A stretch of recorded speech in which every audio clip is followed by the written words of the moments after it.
What if the richest man you know has nothing that will last beyond tomorrow?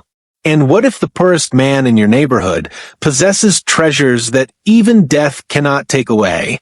There's a kind of poverty that breaks the body, and then there's a kind of wealth that starves the soul. We live in a world that measures success by what we own. The size of our homes, the brand of our cars, the numbers in our bank accounts. We chase after comfort as if it's the only proof we matter. And somewhere along the way, we forget to ask ourselves, what are we truly rich in? This is a story about two men, one who had everything the world could offer, and one who had nothing the world thought was worth having. But by the end of their journey, it became clear that Allah's scales don't measure the way ours do. It's a story about a test, not of how much you can earn, but of how much you can trust, not of how much you can hold in your hands, but of how much you can carry in your heart. Because sometimes the poorest man is the one standing closest to Allah, and sometimes the richest man is the one who's lost his way entirely. Let me take you to a small town where this truth unfolded, a place where two lives collided and where faith was tested in ways neither man expected.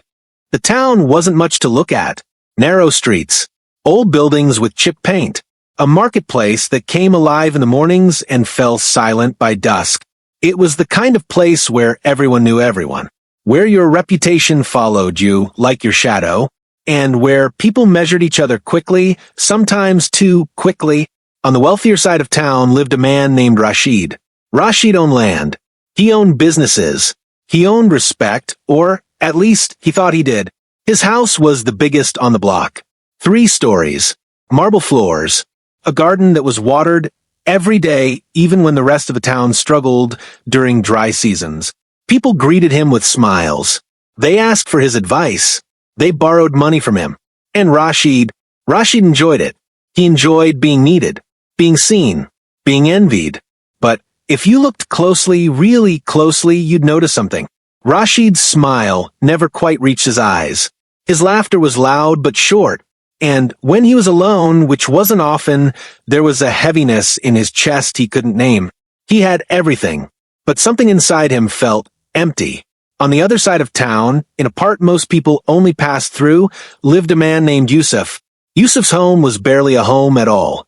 4 walls, a roof that leaked when it rained, a single room where he slept, prayed, and cooked whatever little food he could find. He worked odd jobs, fixing things, carrying loads at the market, sweeping shops for a few coins. Some days he ate, some days he didn't.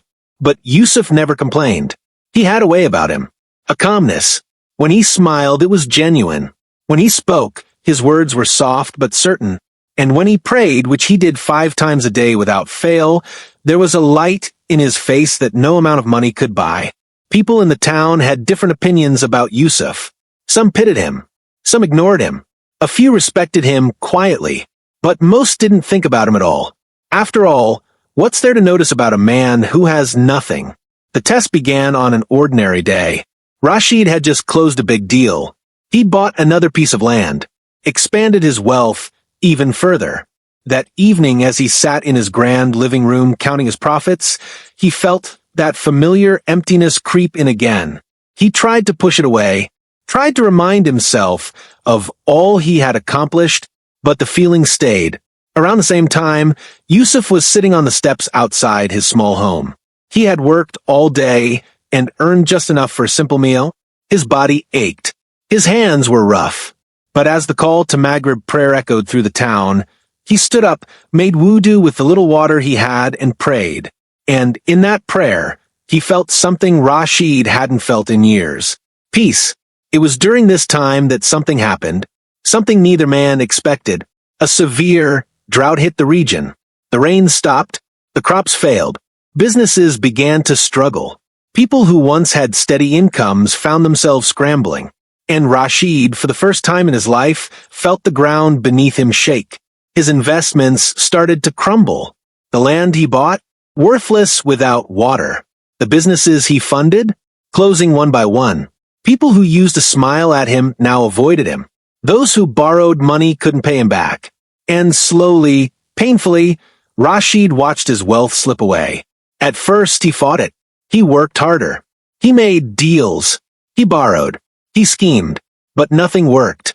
The drought wasn't just affecting his money. It was affecting his mind. He stopped sleeping well. Stopped eating properly. He became irritable. Angry. He blamed everyone. The economy. The weather. Other people. But never himself. And never Allah. One night, as he sat alone in his now half-empty house, he broke down.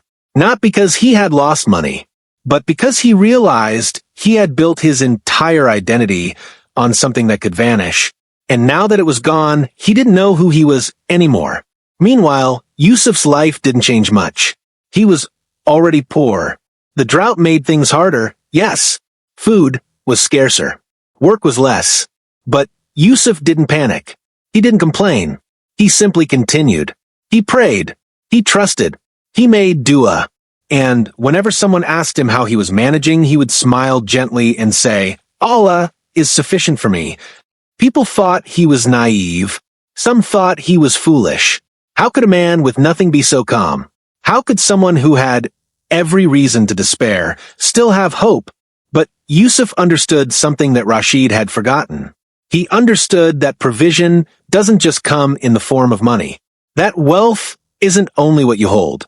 That sometimes the greatest treasures are invisible. He had his faith. He had his prayers.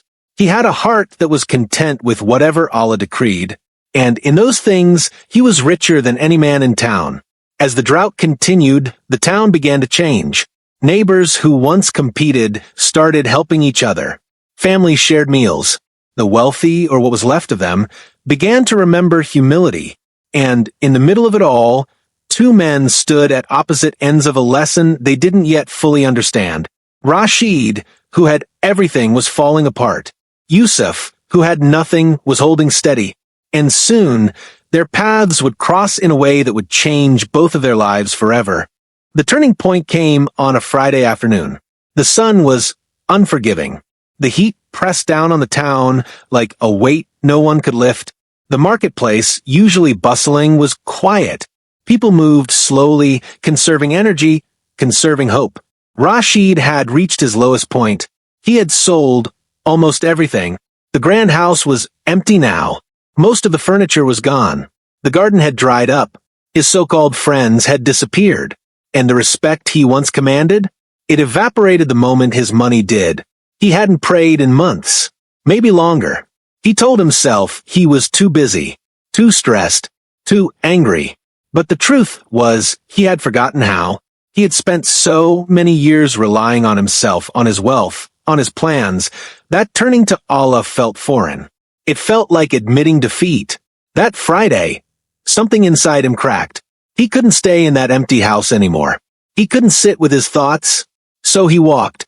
He didn't know where he was going. He just walked. Through the streets he used to own. Past the shops that used to bow to him. And eventually, without meaning to, he found himself in the poorest part of town. That's where he saw Yusuf. Yusuf was sitting outside his small home, mending an old shirt. His movements were slow, deliberate. There was no frustration in his hands. No bitterness in his face. Just calm. The same calm Rashid had seen in him before. The same calm that used to irritate him. But now, for the first time, it confused him. Rashid stopped. He stood there watching, and before he could stop himself, he spoke. How do you do it? Yusuf looked up. He recognized Rashid immediately. Everyone in town knew who Rashid was, or who he used to be. Yusuf didn't judge. He just waited.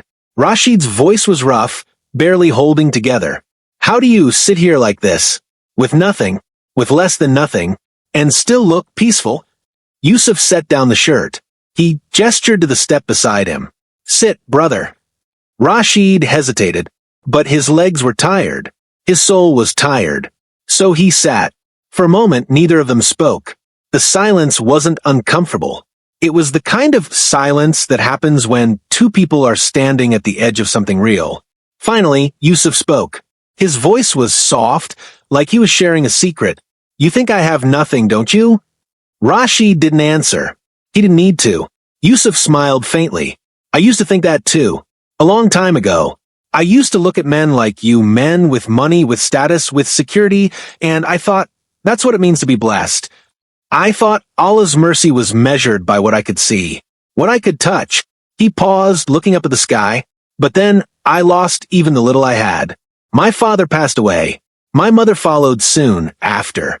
I had no inheritance, no family to fall back on. I was completely alone, and I was angry, so angry. I questioned everything. I questioned Allah. Rashid felt something stir in his chest. This man, this poor man, had felt what he was feeling now. Yusuf continued. One night I prayed tahajjud. I didn't want to, but something in me, something pushed me to get up. And I cried. I cried in a way I had never cried before. I asked Allah, why? Why have you taken everything from me? What have I done to deserve this? He stopped. His eyes glistened, but he wasn't sad. He was remembering something sacred. And then I felt it. Not a voice, not a sign, just a feeling, a certainty that Allah hadn't abandoned me, that He was right there, that this test, this pain, this emptiness, it was making space for something better, something I couldn't see yet, but something He had already written for me. Rashid's throat tightened. He wanted to speak, but he couldn't. From that night on, Yusuf said, I stopped measuring my life by what I had. I started measuring it by what I felt. And what I felt, brother, was peace. I felt trust. I felt that no matter what happened, Allah was in control. Not me, not my plans, not my effort. Him. He turned to Rashid, his gaze steady and kind. You think I'm poor. And maybe by your definition, I am. But I wake up every day knowing that my rizq is already written. That Allah sees me. That He hasn't forgotten me. And that is a wealth no drought can touch. Rashid felt something break inside him. Not in a painful way, in a releasing way, like a dam that had been holding back too much for too long. I've lost everything, Rashid whispered. Everything I built. Everything I was. Yusuf nodded slowly. Maybe you needed to. The words hit Rashid like a wave. Not harshly, but truthfully. Sometimes Yusuf said, Allah takes things away not to punish us, but to wake us up, to remind us that we were never in control to begin with. That everything we have, everything we are, it's all from Him. And when we forget that, He finds a way to bring us back. Rashid's eyes filled with tears. He hadn't cried in years. But now, sitting beside this man who had nothing, he couldn't hold it in anymore. I don't know how to come back, he admitted, his voice breaking. I don't know how to trust again. I don't even know how to pray anymore. Yusuf placed a hand on his shoulder. It was a small gesture, but it felt like an anchor. You start where you are, Yusuf said gently. You don't need to have all the answers. You don't need to fix everything at once. You just need to turn back, to raise your hands, to say, Ya Allah, I'm lost. Guide me. He paused, then added, and He will. I promise you, He will. That night, Rashid didn't go back to his empty house. He stayed with Yusuf. They prayed Maghrib together. Then Isha. Yusuf taught him the words again, reminded him of the movements. And when they prayed, Rashid felt something he hadn't felt in years. He felt seen, not by people, by Allah. The next morning, something remarkable happened. A message came to the town. The rains were returning. Not immediately, but soon. The drought was ending, and with it, hope began to return. But for Rashid, the real change had already happened. Not in the weather, not in his circumstances, but in his heart. He realized that the test wasn't just about losing his wealth. It was about losing his arrogance, his false sense of control, his belief that he was the author of his own life. And Yusuf, who had been patient through his own tests, who had trusted through his own losses, had become a vessel through which Rashid found his way back. It wasn't a miracle in the way people write stories. There was no dramatic lightning, no sudden fortune, but it was divine intervention nonetheless, because Allah had used one man's poverty to heal another man's soul. He had used one man's faith to reignite another man's heart. And in that, There was something more powerful than any wealth could ever provide. The rains did come, slowly at first, a drizzle that felt like mercy itself, then steadily, then abundantly. The earth, which had been cracked and dry, began to soften. The crops, which had withered, began to grow again. The town, which had been holding its breath, began to breathe. But the real transformation wasn't in the land. It was in the people, and especially in Rashid. He didn't return to his old life. He couldn't. Not because he didn't have the means, though much of his wealth was still gone, but because he didn't want to. Something fundamental had shifted inside him. The man who once measured his worth by his bank account now measured it by his prayers. The man who once sought validation from people now sought it only from Allah. Rashid started over, but this time differently. He took whatever work he could find. He helped in the marketplace. He carried loads alongside men he used to look down upon.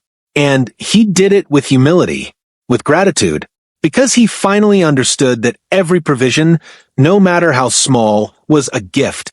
Not something he earned, not something he deserved, but something he was entrusted with. People noticed the change. Some were skeptical.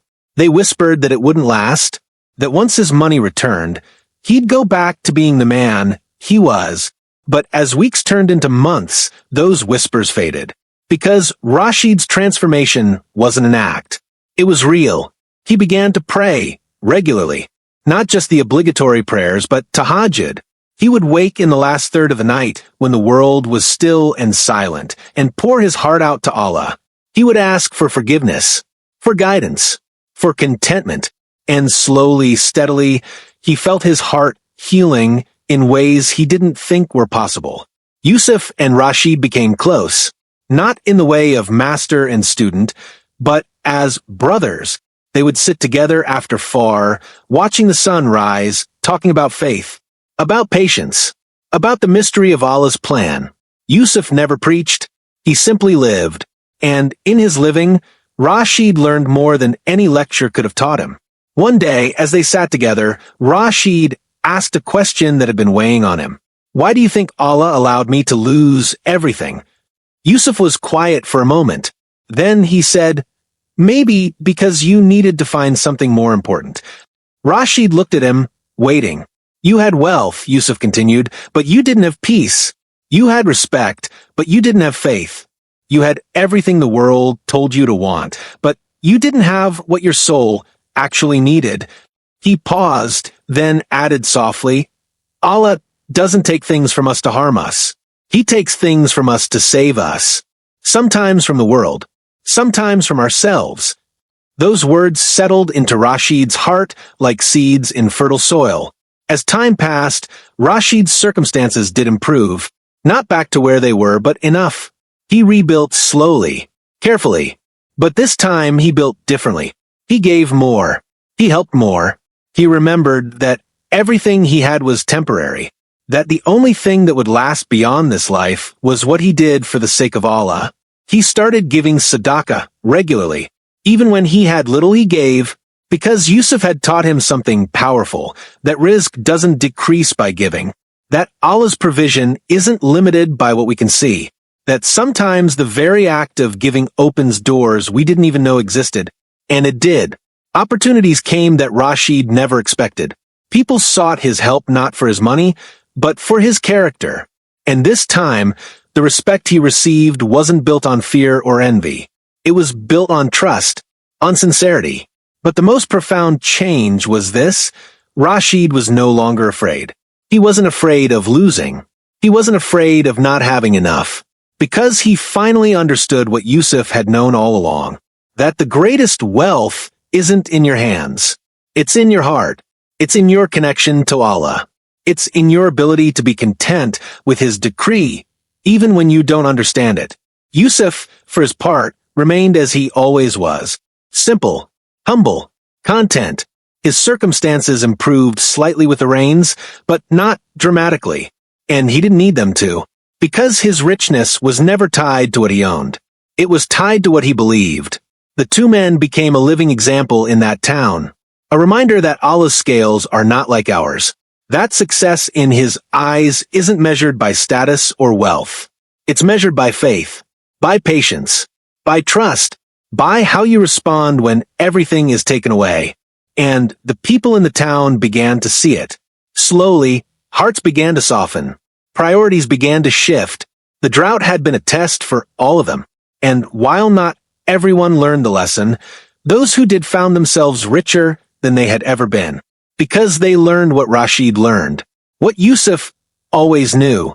That the poor man who has Allah has everything money can't buy. So, what does this story teach us? It teaches us that wealth is not what we think it is. That a man can have millions and still be bankrupt in his soul. And a man can have nothing and still be the richest person in the room. It teaches us that everything we have, our money, our health, our status, our comfort, it's all temporary. It's all on loan. And the moment we start to think we own it, the moment we start to worship it, Allah reminds us, gently sometimes, painfully other times, but He always reminds us, because He loves us too much to let us stay lost. This life is a test, not of how much you can accumulate, but of how much you can trust, not of how strong you are when things are easy, but of how patient you are when everything falls apart. Not of what you hold in your hands, but of what you carry in your heart.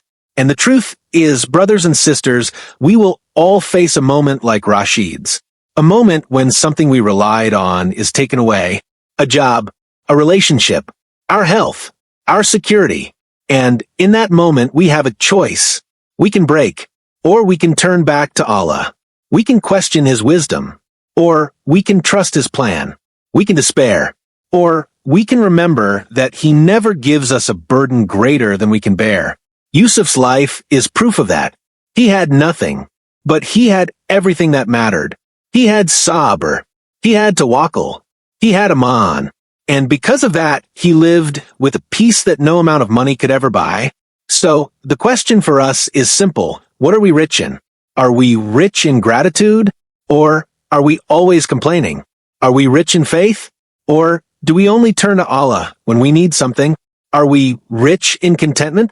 Or are we constantly chasing what we don't have? Because at the end of our lives, when we stand before Allah, none of our bank accounts will matter. None of our titles will matter. The only thing that will matter is what we believe, how we lived, how we trusted Him. And if we can say, Ya Allah, I tried, I stumbled, I failed, but I never stopped turning back to you, that will be enough. That will be more than enough. So, let this story remind you, the next time you feel like you're losing, the next time you feel empty despite having everything, the next time you wonder why Allah is testing you, remember Rashid, remember Yusuf, and remember that sometimes Allah takes things away from us not to punish us, but to bring us closer to Him. And there is no greater gift than that. Let us close with a dua. Let us close with a dua. Ya Allah, make us among those who are rich in faith, even if we are poor in wealth. Make us among those who trust You, even when we don't understand. Grant us patience in hardship, gratitude in ease, and contentment in all that You decree. Ya Allah, if we have lost something, replace it with something better. If we are struggling, ease our pain. If we have turned away from You, guide us back. You are the most merciful, the most forgiving, and the best of planners. Make our hearts rich with Your remembrance. Make our souls at peace with Your will. And when we stand before You, let us be among those who have everything that truly matters. Ameen. May Allah bless you all. May He grant you patience, peace, and trust in His perfect plan. And may we all be among those who realize before it's too late that the greatest wealth is not what we own, but who we belong to. Assalamu alaikum wa rahmatullahi wa barakatuh.